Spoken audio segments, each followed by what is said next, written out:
Hey guys, welcome back to my channel. If you're new here, welcome. My name is Allie, and this week I'm sharing with you the first batch of my Christmas DIYs.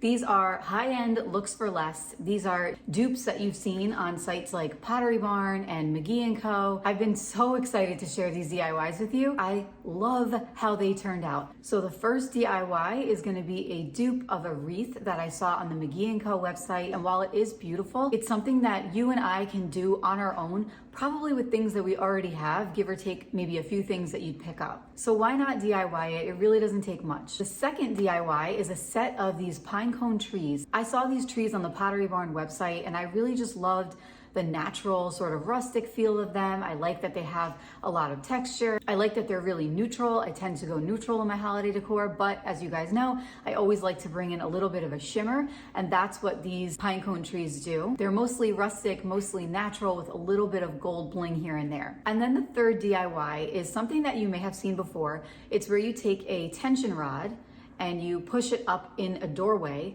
and then you wrap it with garland and you hang really pretty ornaments from it. There are so many different ways that you can do this type of holiday curtain, and the one that I'm gonna be doing today is a combination of something that I saw on the Pottery Barn website, which retails for $279, and something that I saw on the Interior Delights website, which retails for $299. So again, I am super excited to share this with you. I could not wait to share this video with you. If you like videos like this, don't forget to hit that subscribe button. Make sure that you are getting notified every time I upload a new video. I hope you enjoy this. Leave me a comment. Let me know which one is your favorite. And without further ado, let's get into the DIYs.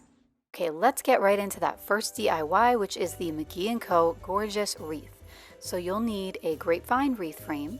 You'll need some rope, which I picked up at Michael's. You'll need 2 different types of your favorite stems. So I'm using 5 of these juniper stems that I had on hand, and this one bunch that I picked up from Hobby Lobby, which you'll see later that I'm gonna break apart. Then I picked up this beautiful burgundy ribbon from Amazon and a set of bells, also from Amazon, and everything is linked in the description. For tools, you'll need a set of pliers or some strong scissors, as well as a hot glue gun. So to start off, I'm just shortening these stems that I got so that they're easier to work with. And I'm making sure that when I lay them out on top, I'm leaving about 4 inches, as I showed you earlier, that space between my fingers up top. That is where we're gonna tie our rope around the top of the wreath. So as you see, I'm just going in and I'm inserting the pieces into the grapevine wreath, and then I'm adding some hot glue just to reinforce it. Nothing is too precise here, honestly. As long as you're getting the glue on the stems, it'll stay. And now I'm just working my way around the wreath to make it look nice and full. If you have some pieces that fall off, which you will, don't worry at all. I'm going to use these, as you'll see, to just pop in here and there and fill in spaces.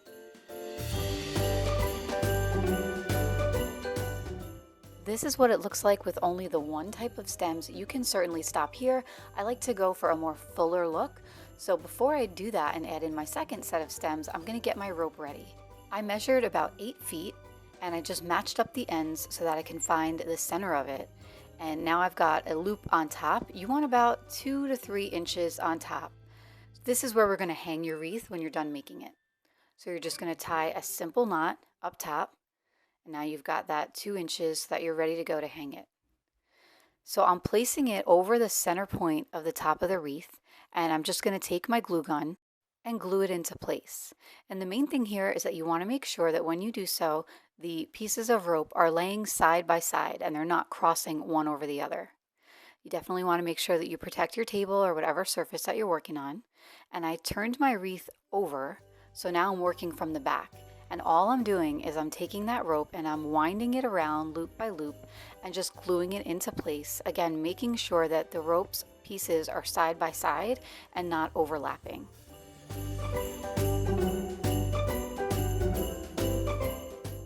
And then you'll continue on and do the same thing with the other side.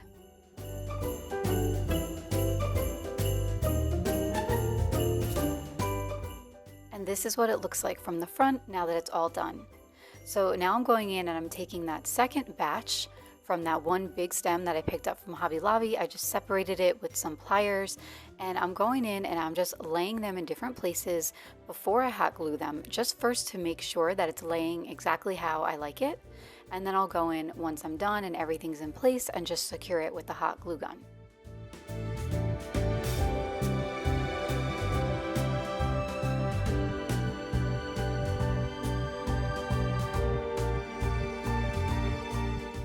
I'm already absolutely loving how this looks. It always amazes me in a DIY. I always come to a point somewhere in the middle where I feel like it might not work out, and then I come to the end of it and I just can't believe how everything came together. Even if I hung it up just like this, I think it'd be beautiful, but I'm gonna go ahead and I'm gonna add a couple of accents, starting with this set of bells that I picked up on Amazon. Now, as you can see, this is one long string, and if I hung it like that, it would probably look a little bit awkward. So instead, I'm just gonna take that bottom bell and I'm going to put it through that top loop. And doing this just will allow the bells to bunch up a little bit more so that they'll hang nicely in the center of the wreath, exactly where I want them. And now all I'm doing is I'm taking my loop from the bells and I'm just placing it over the loop that I created with the top of that rope. That's all you need to do. You don't need to secure it with glue or anything. It'll hang there beautifully just like that. And now I've got that gorgeous velvet burgundy ribbon. I really like that it's so simple and thin. Initially, I was thinking of putting a larger bow on it, but I just really do like the simple elegance of this. I'm tying it in a very simple bow, and I'm just going to allow it to drape down naturally and organically through the center of the wreath.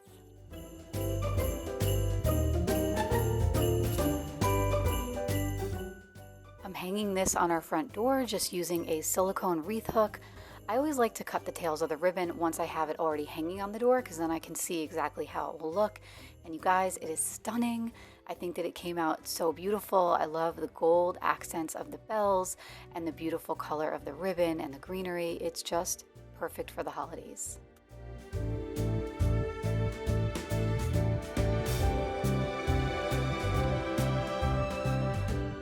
So now I'm starting on DIY number 2, which are those gorgeous pinecone trees that I spotted at Pottery Barn. So I grabbed some pine cones from Amazon in a large and medium size, and then I picked up this small bag that I can use for filler to just fill in any gaps. I grabbed some floral trees, and I'm going to use a glue gun.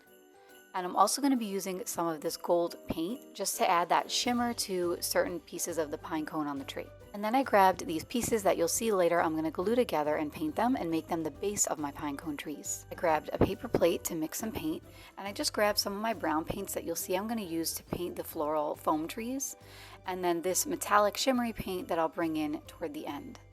So just mixing whatever browns I could find, and I added a little bit of water. This doesn't need to be precise or technical. I really just wanted to cover that bright green so that if there were any holes in between the pine cones, you wouldn't see that bright green color. So I'm going ahead and just painting those trees. And now I'm going to start placing the pine cones where I want them, and then I'll hot glue them into place. So I'm just showing you how I'm probably going to use the more medium-sized pine cones toward the top, and I'll start with the larger pine cones on the bottom. So in order to achieve the look that I saw from the pine cones on the Pottery Barn website, I'll be alternating how I glue the pine cones to the trees, meaning I'll be gluing most of them on with the back of the pine cone up against the tree, but every so often I'll turn one around so that the back of the pine cone is facing outward, like I'm doing here. And you'll see toward the end that I will be painting the ones that have the back of the pine cone facing out to give it a gold accent. So as you can see, I started mine accidentally on the large tree before I painted it. So don't make my mistake, learn from me. You want to definitely try to paint your trees beforehand. It really wasn't that big of a deal, but I just had to go in there once I realized what I did and just get into those crevices and take all that green away with the brown paint. Making our Christmas memories. Oh, oh. So now I'm free to keep going and work my way up the tree, again alternating, putting most of my pine cones with the back facing the tree and then flipping one around every so often. No specific pattern here. And also don't be afraid to really press into the trees with the pine cones. I've learned from working with them that the pine cones are pretty durable. They don't really break. So go ahead and press in.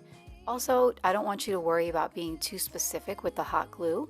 In some cases, I would place my pine cone first and then just use the hot glue and just sort of pour the glue down the pine cone to stick it into place. As I got toward the top, I placed most of them facing outward, as you can see, with the back of the pine cone facing out. and then I topped it with one facing straight up like this. Isn't this how it's supposed to be?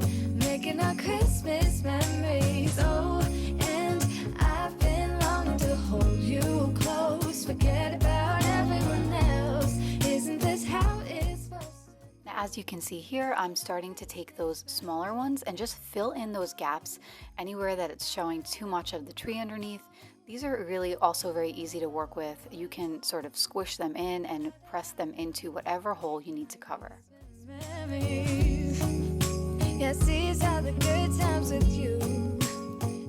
So now it's time to make the base. So again, because I couldn't find a thick enough one that I needed, I picked up 2 of these tree-like rings and I'm just gluing them together. I have 2 larger ones for the large tree and 2 medium ones for the medium tree. And here's where I'm using that metallic brown paint mixed in with a little bit of that gold paint. And I'm just going around and painting it so that it gives the entire base a little bit more of that shimmery brown color.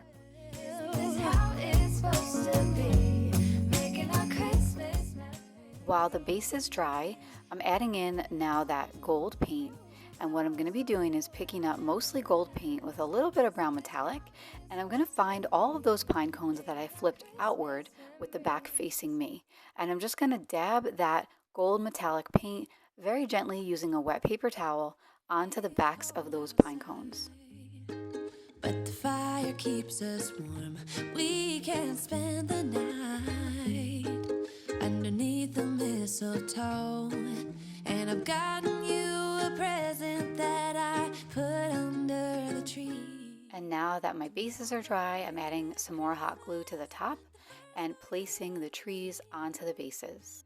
The snow is falling down and the storm is on its way. But as long as you're around, everything. So now it's time to style them, and I'm placing them on the kitchen counter, and I think that they look so beautiful here. I'm adding in 2 stems, just sort of looping them around, fluffing them out, and I think that that pop of greenery adds a really nice contrast against the white countertop with the natural elements of those trees. I love that shimmer of gold. I think adding a nice flicker of the candle there just makes for a really pretty holiday vignette on the side of our kitchen island. I've decorated everything to be perfect for this week. Tomorrow it is Christmas, the first for you and me. Another year went by. So moving on to DIY number 3, I'm going to be making a holiday curtain with some garland and a tension rod in this space. This is in my foyer, and as you can see, I'm using a tension rod first here. You can pick these up on Amazon. I've linked one below. And the materials I'll be using are 2 different types of garland. I'm also going to be using 2 different types of that lit birch garland, and then an assortment of ornaments that I'll be hanging. As you can see, I have some bells, some snowflakes, some large pine cone ornaments. So the bells came from this cluster that I picked up from the store at home, which I separated. I'm also going to be using some of this rope, a little bit of metallic paint and gold paint because I'll be painting those bells to give them a deeper bronze hue. And then you'll need some zip ties and some fishing line. So the first thing I'm doing is I'm just painting these bells. You can of course use them as is, but I wanted a deeper bronze hue just to match the already existing decor I had, and I thought that this would give it a richer color. So I went all around and I painted them with that bronze color with a wet paper towel, and now I'm going back in with a smaller paintbrush, and that's where I'm just adding back in a little bit more gold. Before they were mostly gold with a little bit of bronze, I just reversed it and made them mostly bronze with a little bit of gold. So now I'm taking one of each style of garland and I'm using a zip tie and just zip tying them to the tension rod. And as you can see, I left about 1.5 feet in between because what I'll do is, to make the center look more full, I'm just crisscrossing them one over the other and then continuing around each side, just following it all the way to the end, wrapping them around. These are all 6-foot garlands, so once I'm done and I reach the end, I'll have just a little bit hanging down, which is exactly what I wanted. And now I'm just fluffing it out and making it look more full. It always looks best when you can sort of interweave different types of garland together. You don't want it to just look like you laid one on top of the other. You want it to look really natural, really organic. And the way you achieve that look is just taking the time, really just a few minutes, to just fluff them up and intersperse pieces of them with the other. And now I'm going in with my lit birch garland. This is what's going to give it such a pretty effect at night. It's going to look so nice. I'm not worried about that battery pack because I'm going to hide it underneath that garland and I'll zip tie it up later.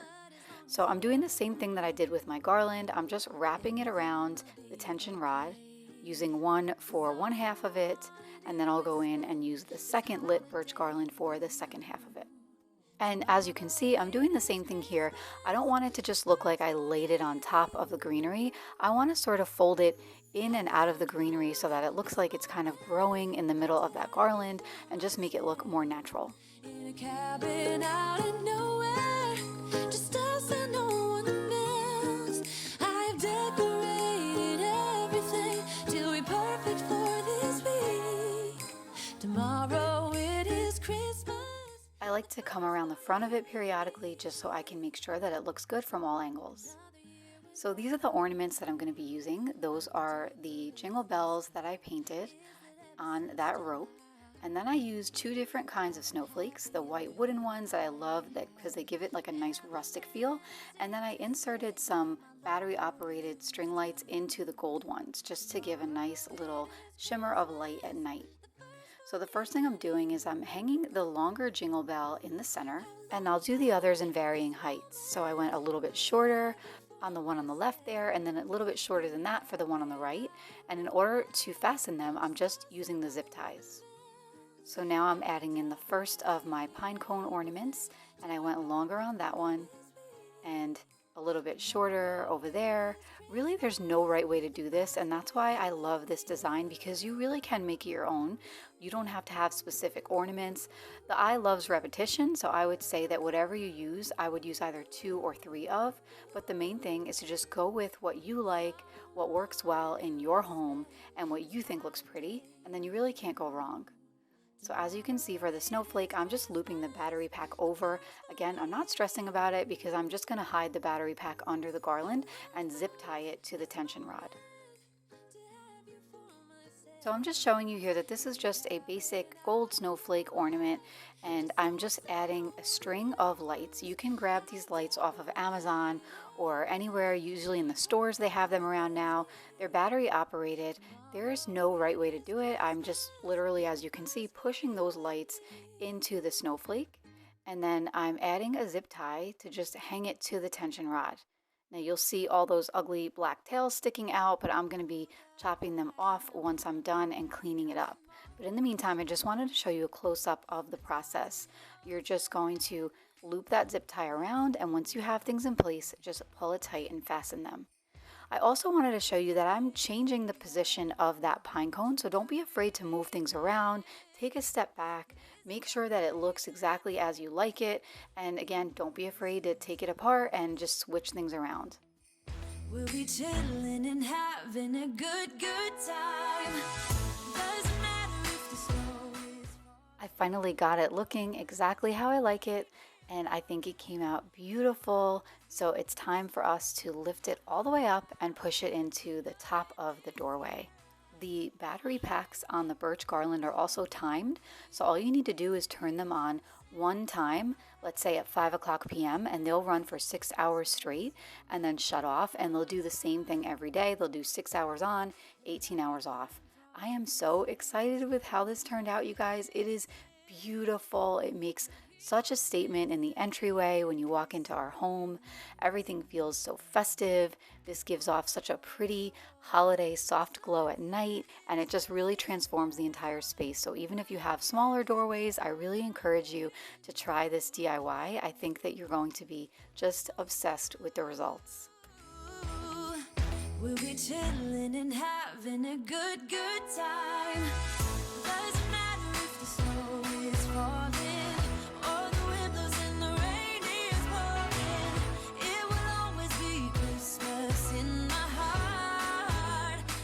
All right, you guys, that's it for today. Thank you so much for watching. Please Please tell me in the comments which was your favorite DIY. Let me know if one of these you'll be making, or maybe a couple of these that you'll be making this holiday season. And share with me in the comments what types of DIYs are your favorite. And if you learned something in this video, if you really like this kind of content, please give me a thumbs up, you guys, and leave me that comment. That really helps my channel, and it helps me to know what kind of things you guys like to see. So I really do appreciate it. So thank you guys so much for watching, and I'll see you guys next time. Take care.